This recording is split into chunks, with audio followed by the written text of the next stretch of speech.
Hola, buenos días, buenas noches, buenas tardes, todo en función al momento, al espacio desde donde me están mirando, observando, oyendo o escuchando. Soy Eduardo Recoba, economista, y esto es Cuaderno de Economía, un podcast de economía que habla en tu idioma. Hoy vamos a hablar de Irán e Israel. Sí, nuevamente, sucede que la semana pasada sí hablamos de Irán e Israel y la bronca, la mechadera en la que ambas naciones, ambas economías se enfrascaron, pero lo cierto es que lo conversamos, lo analizamos en función básicamente a dos activos, ¿no? El oro y el petróleo, que fueron quizás los vehículos de inversión más afectados de manera dispar, ¿no? Por esta escalada bélica que en realidad la provocó Irán al desplegar una serie de ataques de misiles y de drones, misiles tanto eh, balísticos como misiles crucero contra Israel, evidentemente, ¿no? Y en ataques desde Irán hacia Israel en puntos geográficos muy quirúrgicos, ¿no? Estuvo Haifa, ¿no? Como uno de ellos, estuvo también Tel Aviv, estuvo Jerusalén, el casco histórico, en determinadas zonas de Jerusalén. Lo cierto es que tanto la cúpula de hierro como la onda de David, no la moto, la onda de David y el sistema defensivo Flecha contuvieron, contuvieron los proyectiles iraníes, ¿no? El ataque persa. Pero ese tema, que fue un tema técnico, un tema vinculado a estos activos, fue eso, ¿no? Fue eso, fue un tema económico, un tema quizás hasta financiero, pero donde sí mencioné que la geopolítica era importante en este juego, ¿no? En este ajedrez que están debatiendo en estos momentos tanto las economías de Irán, muy maltrecha esta economía, por cierto, y la economía de Israel. También hasta cierto punto en mala posición por ya más de 2 años de guerra contra Hamas en la franja de Gaza, ¿no? Bien, sin embargo, y no obstante, vamos a hablar hoy día, si es que me regalas tu suscripción a este rincón, Cuaderno de Economía, hazle clic a la campanita y regálame tu like, ¿no? A este podcast, siempre y cuando hagas esas dos cositas que son gratuitas. Vamos a hablar hoy día del tema específico de por qué este odio, este encono, esta rencilla casi visceral de Irán contra Israel. ¿Dónde nació? ¿Cómo nació? ¿Por qué surgió? Vamos a ver quién es quién es este señor acá de barbado él, ¿no? ¿Qué onda con él? ¿Por qué odia tanto a Israel? ¿Por qué odia tanto a los Estados Unidos? ¿Por qué detesta tanto a Occidente? ¿No? Su nombre es Ali Khamenei y él es el ayatolá, ¿no? De Irán. Irán es un estado confesional, esto significa que es un estado religioso, esto significa que este señor como ayatolá, que es una figura híbrida entre líder religioso y líder político, ejerce la función, ¿no? De ser a la vez de pontífice religioso, una especie de imán chiita de la religión, del rito musulmán, del Islam, y al mismo tiempo, decía, ejerce también una función política, ¿no? Una especie O sea, imagínense a Monseñor Castillo Matasolio de dictador de Perú, una cosa así, ¿no? Un saludo al gran Carlos Castillo Matasolio, gran arzobispo de Lima. Toda mi admiración para él. Bien, acá hay un comentario. A ver, buenas noches, Bidrummer. Buenas noches, Bidrummer. Acá nos está diciendo buenas noches.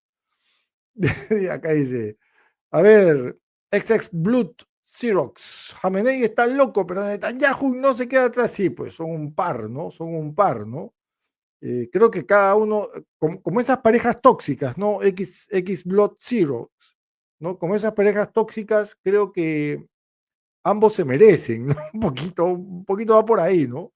Pero bueno, entonces decía que vamos a ver qué onda por qué este odio, por qué esta inquina entre Irán e Israel. O sea, yo entiendo que los árabes y los judíos tienen ancestralmente, bíblicamente, ¿no? Una diferencia, no obstante ambos son semitas, son hijos de Sem, ¿no? Aquel primogénito de Noé, según la tradición bíblica del Antiguo Testamento. No obstante, ambos comparten, ¿no? El mote, la característica de ser el pueblo elegido de Dios, aunque bueno, los judíos fueron los que más marketearon esto. Bueno, no obstante ello, los árabes y judíos mantienen pues estos distanciamientos. Son los iraníes, que ni siquiera son árabes, o sea, étnicamente no son árabes, son indoeuropeos, ¿no? Son indoeuropeos, hasta colorados son, más colorados que los mismos judíos, ¿no? O sea, los iraníes hasta hay rubios de ojos azules, ¿no? De hecho, hay una teoría que indica que el pueblo ario, es una teoría totalmente tonta, ¿no? Que surgió allá por la Alemania en los años 30, cuando ya saben quién, ¿no? ¿Se acuerdan? El del bigotito, ¿no? Buscaba al pueblo ario. Bueno, hay la teoría esta tonta que decía que el pueblo ario en verdad estaba en Irán, ¿no? De hecho, Irán significa la tierra de Airam, la tierra del ario, ¿no? Del ario o de los arios. Bueno, esta insidia viene pues de tiempos bíblicos, ¿no? Legendarios, mitológicos, ¿no? Cuando Agar, esclava de Abraham, tuvo a Ismael, ¿no? Y vino pues Sara, corríjame, porque los nombres bíblicos son muy malos, pese a que estudié en colegio católico. Bueno, Agar tuvo a Ismael con, Agar esclava tuvo a Ismael con Abraham, vino la firme, ¿no? Sara, ¿no? La catedral, dijo, oye, ¿tú qué haces trampeando con mi esclavo? Oye, compadre, y este chibolo Ismael, no, no, se van ustedes, se van de mi campamento, porque vivían pues en carpas, ¿no? Ahí en medio del desierto, al lado de los oasis, ¿no? Y desde ahí viene pues esa insidia, ¿no? No, digamos, tradicionalmente, ¿no? Eh, ¿Cómo me sacas a ese protector? A ver, ¿cómo me sacas a ese protector del genocidio? No, yo no te he sacado nada, Drismart, no, no, no te he sacado nada. O sea, lo único que estoy hablando nomás, estoy contando la historia, el mito, el mito. No, no, no, ¿cómo se te ocurre? No, por favor, no saco nada yo. Este, bueno, decía yo que de ahí que los llaman a los árabes, los suelen llamar agarenos. ¿Por qué? Porque son hijos de Agar, además de, ¿no? Y de ahí viene pues la pugna entre agarenos y judíos, ¿no? Pero bueno, eso es mitos, ¿no? Exacto, exacto. Gracias, ex Blood Xerox. No, los iraníes son herederos de la cultura persa, ¿no? Aquella gran cultura. Y lo dicho, ni siquiera son árabes, ¿no? Pero vamos por partes, no quiero desviarme. Ya mi productora me ha dicho que me desvío mucho, que divago mucho, pero vamos al punto. Decíamos que de dónde viene este encono para entender un poco más este conflicto. Vamos a sacar un ratito a este señor, ¿no? Al señor de la barbita, ¿ya? Ya expliqué lo que es un ayatola, ¿no? El pintor, cae la risa. El pintor frustrado, claro, y la canga. Si bien se consideraba cristiano, es más, era católico, austriaco, como buen austriaco era católico, cayó o aceptó mucho de conspiranoias, claro, y también muchos mitos, ¿no? De hecho, sí hay pruebas, así, evidencia de que él envió una misión científica a Irán para buscar el origen del pueblo ario en Irán, ¿no? Gracias, Bidromer. Bidromer siempre acertado, una cultura oceánica. Bueno, ya explicó lo que es un ayatollah, es un híbrido, una mezcla entre dictador religioso y dictador eh, político. O sea, ya se imaginarán los jodidos que están en Irán, ¿no? O sea, desde 1979 prácticamente viven a las faldas de un pata que no solamente es el líder religioso, el sumo pontífice, ¿no? O sea, sino también es un líder político. O sea, Irán es, desde 1977 vive en una edad media casi perpetua. Son casi 5 décadas de edad media, ¿no? Y a eso vamos, ¿no? A eso vamos. Vamos a hablar de la historia reciente de Irán para entender un poco lo que ha pasado, ¿no? Y para entender un poco de qué va este podcast que la semana pasada habló de petróleo, habló de badrolio, del badrolio, y habló también de otro activo del oro que se vieron beneficiado con esta sarta de bombardeos, ¿no? Esta ida y venida, ¿no? Entre ambos se mandaron misiles cruceros, misiles balísticos, etcétera, ¿no? Bueno, a ver, las más interesantes horquillas, está la cámara, ahí está acá, las más interesantes horquillas críticas para entender este conflicto. Año 1979, ¿ya? Ubíquense en el Teherán de 1979. Prácticamente era Europa. Era Europa. Las chicas andaban en minifalda, con el pelo suelto, iban a la universidad las chicas, eran profesionales, gerentas, médicas, arquitectas, abogadas, etcétera, y vino la revolución islámica de Irán, vino el cagadón. O sea, es como que, a ver, una secta fanática, de pronto, bueno, poco nos falta acá en Perú, en Lima, toma el poder, ¿no? Una secta fanática, religiosa, toma el poder, acá en Perú, ¿ya? Y eso pues provoque pues que ya las mujeres prohíban pues usar faldas, que ya no vayan a la universidad, que las niñas estudien hasta quinto grado, que aprendan las 4 reglas, que aprendan solamente a leer y a escribir. Por favor, si me cierran la puerta, muchas gracias.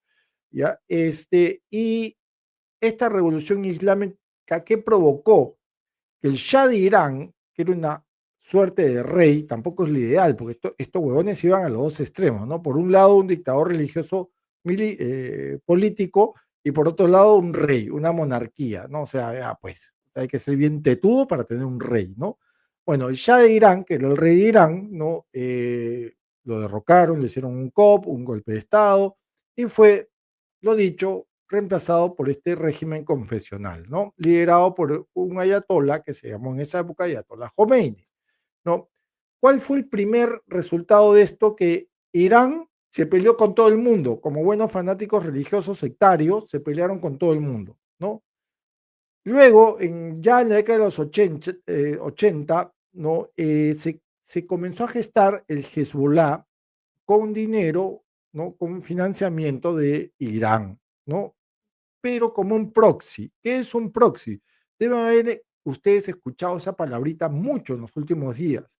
Un proxy, evidentemente no estoy hablando de los proxies de sistemas, ¿no? De sistemas informáticos, aunque que un proxy pues es cuando tú desarrollas un sistema y este sistema te permite, ¿no? Acceder a otros eh, programas o a otros ejecutables, ¿no? Ya, un proxy en geopolítica, en guerra, es cuando tú utilizas a otro país o tú utilizas a una fuerza, no un mercenario, tú utilizas y financias a otra fuerza para que ésta pelee, luche, ¿no? De manera subyacente o subrepticia, ¿no? Ya sea como milicia, ya sea como terrorista, ya sea como mercenaria en otro país. Es lo que hace el Hezbollah, por ejemplo, con Hamas en Israel, ¿no? O es lo que hace Hezbollah con otras milicias como los hutíes, ¿no? En Arabia Saudita, ¿no?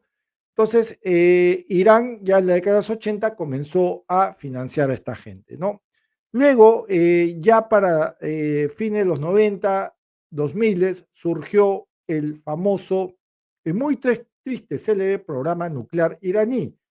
Y empezaron ahí las sospechas. Ahí empezaron las sospechas. ¿No? David dice, eres un indigente mental.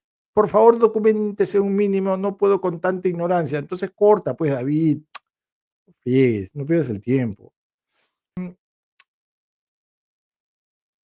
Acá hay un pata que dice, a ver, Israel la creó y la protege el dios del dólar y ese dios caerá y con él sus financiados. ¡Wow! Lo caza la gente. ¿Ah? La clásica. Sí, pues divagar es clásico, profesores, se entiende, pues, ¿no? Ya, bueno, ya, Teresa, que un adulto escriba por ti, ya, Teresa, por favor, ya. Ya no me voy a pelear, ya. Le prometí a mi productora no pelearme, así que no me provoquen, no me provoquen. Ya, a ver, decía entonces que acá es importante entender cómo surge el programa nuclear de Irán y cómo surgen las sospechas alrededor del programa nuclear. Me parece increíble hablar de programa nuclear y que hay una persona que hable de infierno, de cielo e infierno. Es alucinante. Me alucino cuando yo estoy hablando de uranio enriquecido al 65%, que ya es el uranio susceptible a ser considerado como arma nuclear, ¿no? Ser susceptible a ser considerado como ser incorporado a una cabeza nuclear de un proyectil, ¿no? Y escuchar gente como David, que me dicen de gente mental y no me dice por qué, o hablar o leer a Teresa Enríquez, que habla de cielo, infierno, bendición. Bueno, ya me parece alucinante. Pero bueno, aquí surgió pues el programa nuclear iraní, ¿no? Que lo trataron de esconder a lo max, así, lo tratan de esconder a full, ¿no? O sea, si hay una granjita, ¿no es cierto?, en las cercanías de Irán, ¿no?, en Teherán, te juro que en esa granjita debajo del galpón, ahí hay 4 o 5 estaciones, ¿no?, de limpieza de uranio, ¿no? Y ese uranio ya saben quién lo provee, pues, ¿no? Y ese uranio que está al 3%, en esa granjita lo están tratando de elevar al 60%, ¿no? Ya lo dicen en consenso todos los servicios de inteligencia del planeta. Ok, yo puedo dudar de un servicio de inteligencia, yo puedo dudar de hasta 2 servicios de inteligencia, yo puedo dudar de hasta 3, pero ya cuando lo dicen 6, 8 servicios de inteligencia, entre ellos quizás el mejor servicio de inteligencia del planeta, que es el servicio de inteligencia Jordano, ¿ya? Que está comprobado, porque ya, no hablemos del Mossad. El Mossad es un servicio de inteligencia que es pésimo, que está compuesto por matones. Ok, no hablemos del Mossad. ¿Ya? No hablemos de la CIA, que en verdad han cometido muchos errores y sirven simplemente para hacer golpes de Estado, y cuya utilidad ya básicamente ha caído en descenso desde hace 3 décadas. Pero hablemos del servicio de inteligencia Jordano, del MI6. O sea, es imposible que Irán no esté mejorando el uranio. Es imposible. Es imposible. Y se los digo por una razón elemental. Porque si no, no estarían atacando a Israel. Y quédense hasta el final del video porque ahí está la razón de, de este, de, este, de este podcast, ¿no? De ahí está la razón, ¿no? Es un documental, es un documental, dice Svetlana, ¿no? Qué pena con el locutor, ay, qué pena con el locutor, qué pena con el locutor. Noel Benjamín, hoy con ese nombre, bueno, vaya a rezar, señor, vaya a rezar. Bueno, eres antisemita. No, Teresa, no soy antisemita. Porque si yo sería antisemita, también sería antiárabe. Porque dije al principio que árabes y judíos son semitas. ¿Ya? Por otro lado, dije que los iraníes no son árabes. No puedo ser antisemita con gente que no es árabe. ¿Ya, Teresa? Sigue, anda, ahorra para el diezmo de tu pastor, por favor, ¿ya? Bueno, ya, sigo, la verdad que es alucinante. Estoy hablando de, no sé, de programas nucleares y tengo que contestarle a esta gente, ¿no? Bueno, sí, hay mucho fanatismo, ¿no? Eres antisemita, antimesita soy. No, lo que pasa es que Teresa en realidad es disléxica y lo que me quiso decir es que soy antimesita, ¿no? Porque no me gustan las mesitas, ¿no? Buen chiste. Ya, bueno, la voy a sacar acá, la voy a sacar acá. Ya. Bueno, y Teresa, si sigues con tu fanatismo, te voy a sacar del chat, ¿ya? Si sigues con tu fanatismo religioso, te saco del chat. Así de fácil, ¿no? ¿Por qué? Porque esta es mi iglesia, Teresa. Esta es mi iglesia. Este es mi iglesia. Mi podcast es mi iglesia. Bueno, entonces acá surge pues el tema del programa nuclear iraní. am, Surgen las sospechas de Occidente. ¿Cuál fue el primer impacto? Se revelaron la existencia real de instalaciones nucleares secretas en Irán. ¿Quién las reveló? Occidente no fue, fueron los mismos países árabes, ¿no? Y fue también Irak, fueron también los mismos países, ¿no? Que en algún momento dieron su apoyo a Irán, ¿no? O sea que no fue un tema de que hay que Estados Unidos, hay que la Unión Europea, no, fueron los mismos países árabes. Fue en concreto el Servicio Secreto Jordano, ¿no? Y esto ocurrió ya en el 2002. Fact-checking para ustedes, fact-checking, ¿no? Entonces ya sucedió, ya comenzó a gestarse la amenaza. Luego, año 2007, la operación ORCARD, y hubo una consecuencia indirecta subyacente a la operación ORCARD. Israel destruyó un reactor nuclear en Siria que en teoría, en principio fue financiado por Corea del Norte y con apoyo técnico o apoyo técnico de Irán. La realidad es que fue un reactor nuclear. Los iraníes se mataron diciendo que eran para fines energéticos y que servía para generar energía eléctrica, pero la cuestión es que fue muy obvio, porque ¿cómo vas a...? Y además fue muy tonto por parte de Irán. Era insostenible crear un generador o un reactor nuclear para generar energía eléctrica en Siria para Irán. O sea, no es que Irán y Siria estén lejos, pero es como que tú crees una central hidroeléctrica en Santa Cruz de la Sierra para iluminar, no sé, Arequipa. ¿Les suena? No, pues, no tiene ningún sentido, ¿no? Luego, ya en los primeros años de la segunda década de los 2000, 2010, 2021, el Mossad comenzó a detectar mucho movimiento científico de científicos nucleares iraníes, ¿no? Que iban y venían de países claves como China, Rusia, Corea del Norte, etcétera, ¿no? Y el Mossad comenzó una serie de asesinatos selectivos. Simplemente estoy relatando las razones de por qué se odian tanto. Repito, nada más. Esto es reporte fiel. No estoy tomando partido ni por uno ni por otro. Ojo. Esto ya había aumentado, incrementado las tensiones entre ambas economías, entre ambos países, hasta que, hasta que llegó un acuerdo entre diversas economías mundiales que tenía que ver con un desarme, más que con un desarme, un acuerdo para el buen uso, las buenas prácticas en el uso de la energía nuclear. Y llegó el acuerdo, ¿no? Para limitar los programas nucleares, el famoso acuerdo JCPOA. del 2015.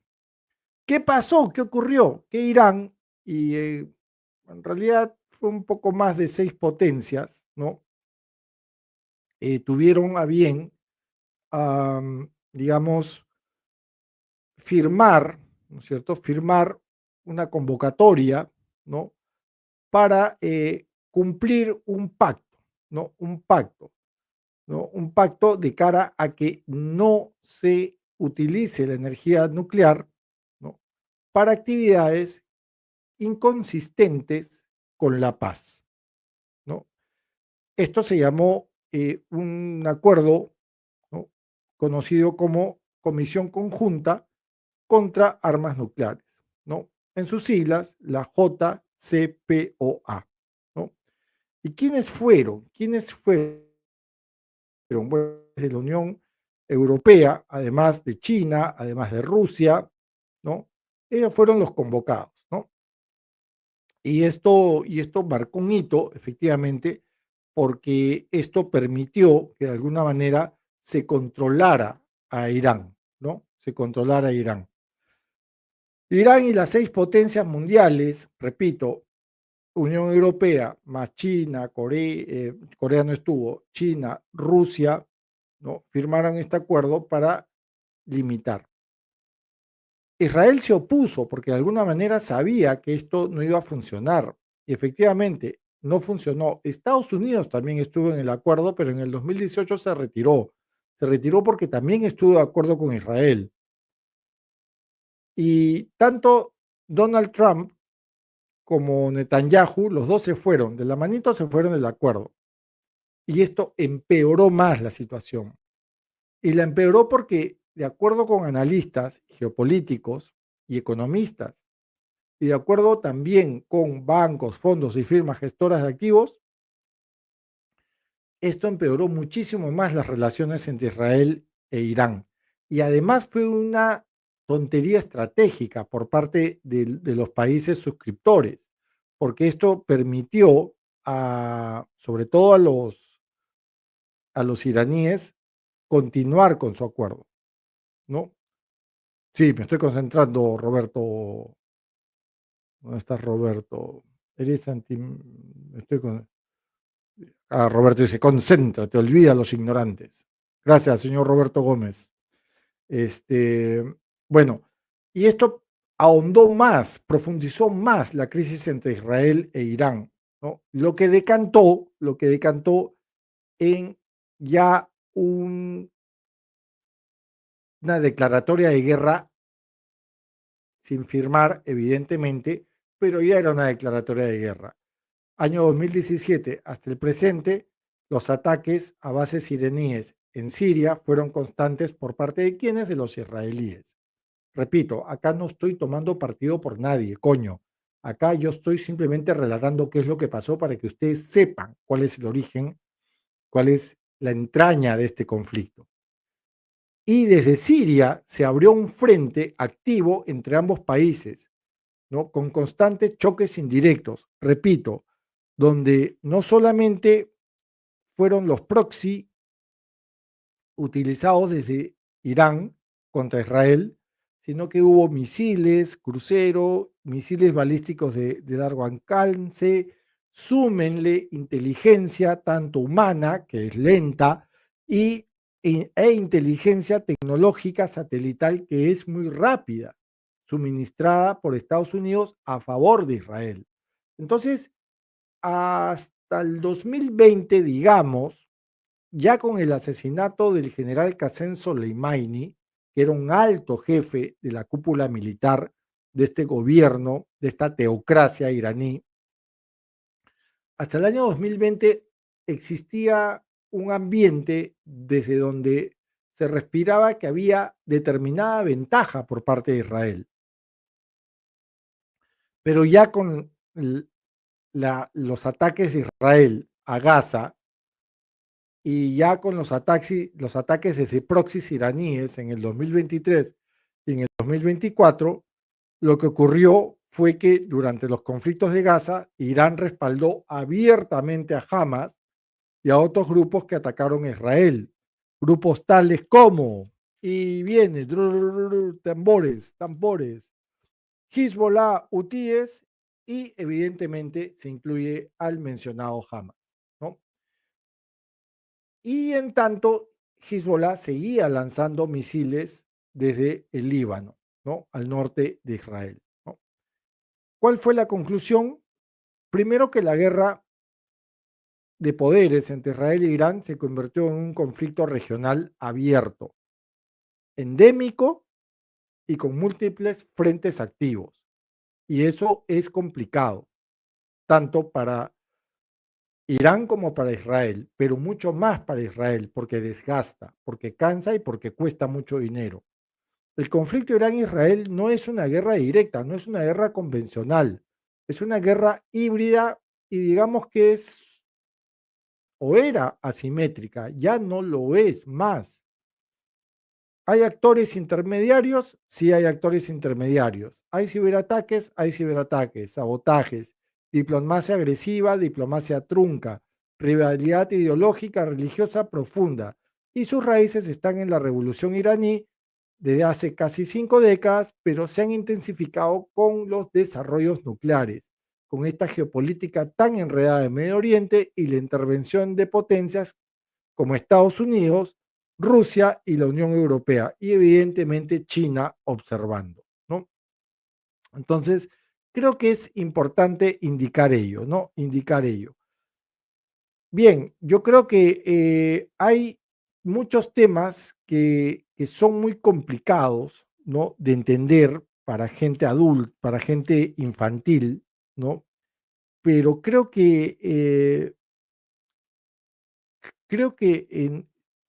es muy fácil también cuando uno eh, se, se mete un poco en el tema geopolítico y trata de darle la dimensión que se merece a este asunto entre Irán e Israel.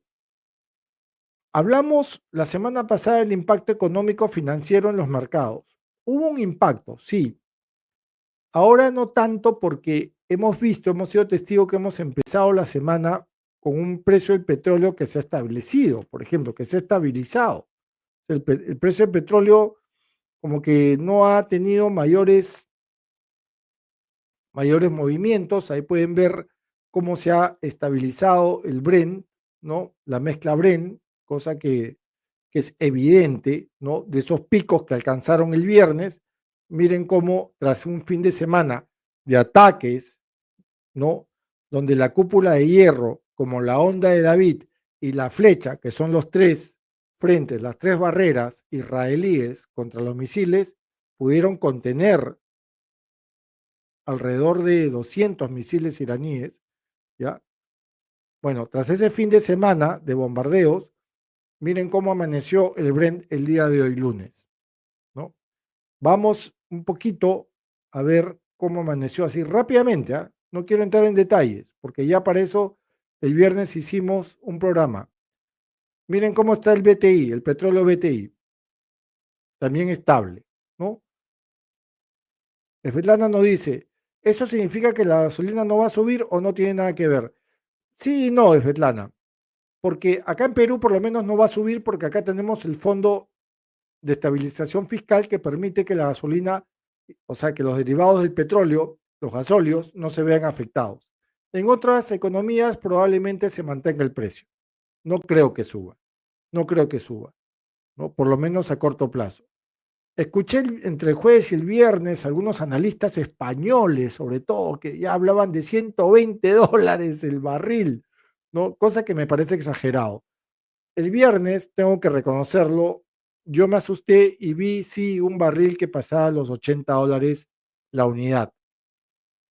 Pero vemos que no ha sido así, felizmente, felizmente. Felizmente esto se ha estabilizado y de momento pues no hay mayor incidencia sobre, eh, digamos, sobre el precio, ¿no? Pero este es el gran problema, lo que estamos viendo en las fotos, ¿no? Que son las refinerías, que son los centros gasíferos iraníes. Ese es el gran problema, Svetlana.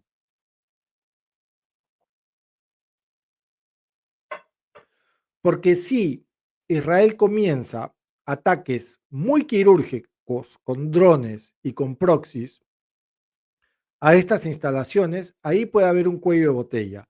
Otro cuello de botella, Svetlana, son los estrechos. Los estrechos de Hormuz, por ejemplo. ¿Y qué cosa es el estrecho de Hormuz? El estrecho de Hormuz es un pequeño acceso que hay desde el Océano Índico hacia el resto del mundo, desde donde transitan todos los barcos cargueros petroleros con el petróleo de Irán. Y recordemos que Irán es un actor importantísimo, clave, crítico en la operación petrolera global, en concreto en la OPEP, que es la Organización de Países Productores y Exportadores de Petróleo más Rusia. Y hablando de Rusia, Svetlana nos dice, ¿y por qué Putin se mantiene al borde del conflicto? ¿Por qué no se mete? Porque Putin, en realidad Rusia, como país asociado a la OPEP, no socio, sino asociado, está a la espera de lo que la OPEP haga, diga o dicte desde sus cuarteles de invierno en Viena, Austria. Rusia es un país asociado, no es un país que sea socio, que sea miembro. Entonces Rusia no es un país tomador de precios, es un país que depende de lo que decían otros. Y cuando la OPEP decide cerrar el cañito, restringir la oferta, el precio sube. Y todos los rusos felices, por lo menos Putin, porque así puede financiar la guerra en Ucrania. Pero en estos momentos Putin y sus estrategas deben estar extremadamente asustados. ¿Por qué? Porque el precio no ha logrado subir, no ha logrado escalar o avanzar como ellos quisieran para generar mayores ingresos fiscales que puedan financiar la maquinaria de guerra. Por eso Putin no ha abierto la boca y además porque Putin tiene una posición estratégica muy incómoda. Recordemos que Rusia apoya a Irán.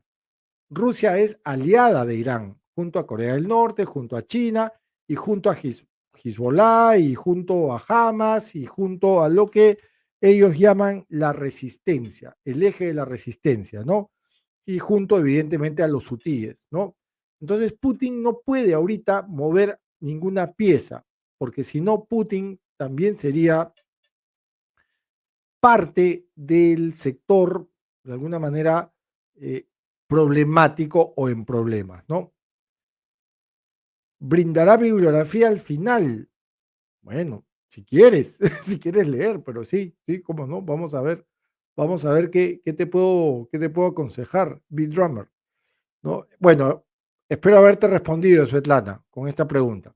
Espero haberte respondido, ¿no? Entonces tenemos que hay dos o tres conclusiones rapiditas antes de cerrar con esto, ¿no? La primera conclusión que vemos acá, ¿no? La primera conclusión tiene que ver con la capacidad que va a tener Israel de seguir aguantando, de seguir aguantando, porque por más cúpula de hierro que haya, por más onda de David que haya y por más Arrow que haya, que aguanten drones, que aguanten misiles cruceros, que aguanten misiles balísticos de largo alcance, y por más inteligencia que haya, tanto humana como tecnológica satelital, hay un límite, la saturación.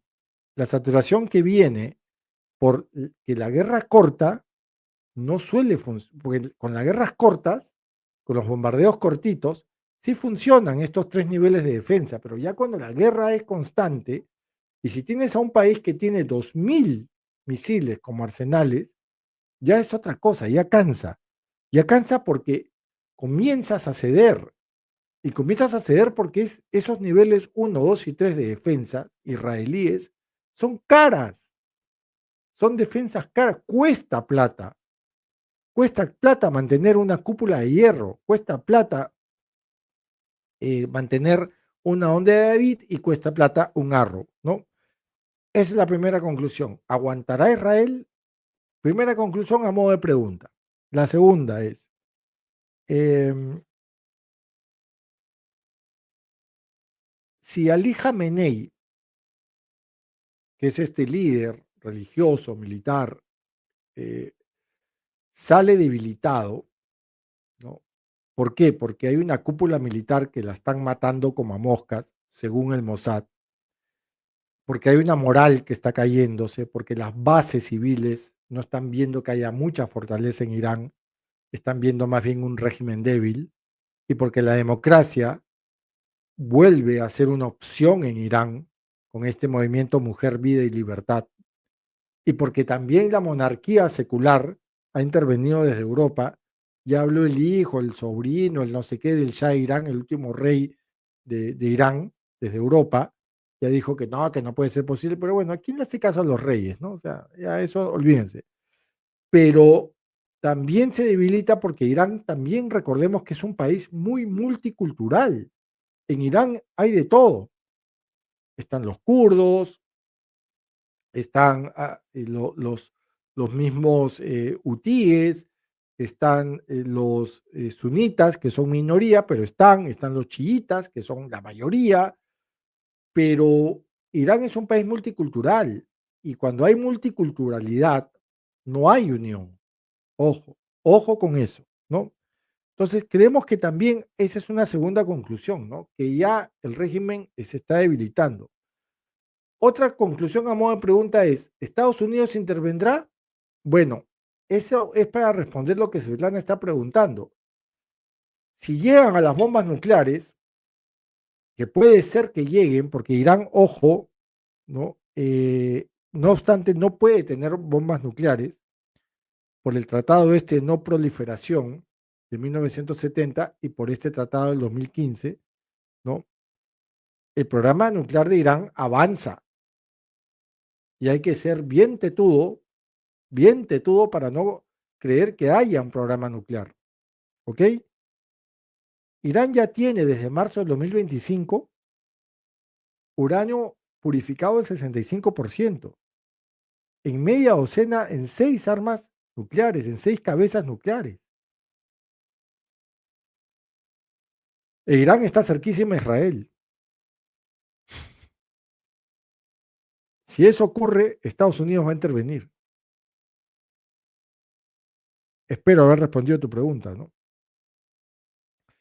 Lo otro, si bien es cierto y no obstante, y ya para terminar, eh, los ataques de Israel contra Irán han servido para desmantelar el programa nuclear iraní. En realidad no han tenido mucho éxito, por lo que acabo de decir, porque media docena de armas nucleares con uranio enriquecido al 65% no es que hayas tenido un éxito así, wow, ¿no? Porque vamos a ver, para que si a ustedes no les dice nada, uranio al 65%, yo les voy a decir una cosa. Tú para alumbrar una ciudad necesitas uranio al 3%. E Irán tiene al 65%. Está mal. Y si a este señor de acá se le ocurre, o sea, amanece con el turbante al revés, la canción, pues, ¿no? La canción. No, no sé si me dejo entender, ¿no? ¿No? A ver, recomienden medios o web donde podamos revisar datos y para evitar caer en fake news. ¿Cómo no? ¿Cómo no? Claro que sí. Bueno, Israel también tiene un gran riesgo, ¿no? ¿Por qué? Porque con la operación León Naciente que acaba de diseñar Israel, que es esta operación donde ha atacado objetivos claves, ¿no? Del programa nuclear de Irán y donde también, en teoría, ha asesinado a altos mandos de las Fuerzas Armadas iraníes. Creemos que con esto le está dando a Irán en el gusto de que Irán vaya con todo, corriendo y pille sus armas nucleares, porque ya no tiene que perder, no tiene que perder. O sea, creo que Israel ha despertado con su león naciente, ha despertado un león. Y un león que ha estado dormido casi 5 décadas, y que un león que puede hacer daño, y bastante daño. Y un león que no solamente puede hacer daño a Israel, sino a toda la región, y toda la región puede verse involucrada y puede involucrar al resto del planeta. ¿Por qué? Porque, como dije, si coloca un cuello de botella en el estrecho de Hormuz, Occidente, empezando por países de la Unión Europea, se quedan sin petróleo y Estados Unidos va a entrar y la Unión Europea va a entrar y van a chocar con Irán. Y si chocan con Irán, chocan con Rusia, chocan con Corea del Norte, chocan con China, chocan con Hezbollah, chocan con Hamas. Si nos vamos a poner bíblicos, como acá doña Teresa, hace un ratito, el Armagedón. Y todos los mercados hoy día, como pueden ver en el cintillo de abajo, ¿ya? Como pueden ver en el cintillo de abajo, todos los mercados han registrado señales alcistas. Porque para ellos no ha pasado nada, no, sí, todo ha funcionado, la cúpula de hierro ha funcionado, la onda de David ha funcionado, ¡pum! Ha funcionado contra Goliat, wow, qué paja. El programa Flecha o Arrow ha funcionado contra los misiles balísticos de largo alcance y va a funcionar. Y también contra los misiles cruceros. ¡Wow! Y la inteligencia, tanto humana como la inteligencia tecnológica satelital que nos ha dado Estados Unidos, va a funcionar. ¡Wow! Entonces no pasa nada con los mercados. No pasa nada. Y miren este señor, entre este señor y este otro señor, bueno, la única diferencia, la única diferencia es que es Hollywood. Esto es Hollywood, pero esto es realidad. La gran conclusión es que, la gran conclusión, y con esto me despido, y Svetlana y B-Drummer les debo los links para evitar fake news de estos temas, y también les debo bibliografía, perdónenme, pero ya me estoy pasando mucho. Pero la gran conclusión es esta, anótenla, por favor. Todo está demasiado bien como para que esté bien. Repito, todo está demasiado bien como para que esté bien. Así que agárrense. Y los mercados, en verdad, se están descuidando mucho. Todo está demasiado bien para que todo esté bien. Bueno, como siempre, un agradecimiento a Morabeco, camiones Morabeco, cocinas y refrigeradoras Moravecos para su hogar, todo auspiciado por el gobierno revolucionario del general Juan Velasco Alvarado. Y también auspicia este programa, revista Sinamos Informa, porque ser revolucionario es ser joven. Morabeco y Sinamos Informa auspician, ¿qué cosa? Cuaderno de Economía. Bueno, nos vemos hasta la próxima edición de este podcast de economía, que hoy día hemos estado recontra geopolíticos. Disculpen si he renegado al principio, pero la verdad es que yo con evangélicos no puedo. Te juro que no puedo. Y ya con católicos, hasta ahí nomás, con evangélicos peor todavía. Bueno, Bidrumer, Svetlana, les debo bibliografía, no me olvido. Para el próximo programa les voy a dar eso. Y también les debo los links para evitar sobre todo fake news. ¿Okay? Bueno, cuídense mucho. Espero que este programa haya aclarado muchos puntos de por qué el conflicto existe entre Irán e Israel. No se olviden de regalarme su valiosísimo me gusta, suscríbanse a mi canal Cuaderno de Economía, no se van a arrepentir y su atesorado, como siempre, like. Hasta el miércoles, queridas y queridos amigos míos. Chao, nos vemos.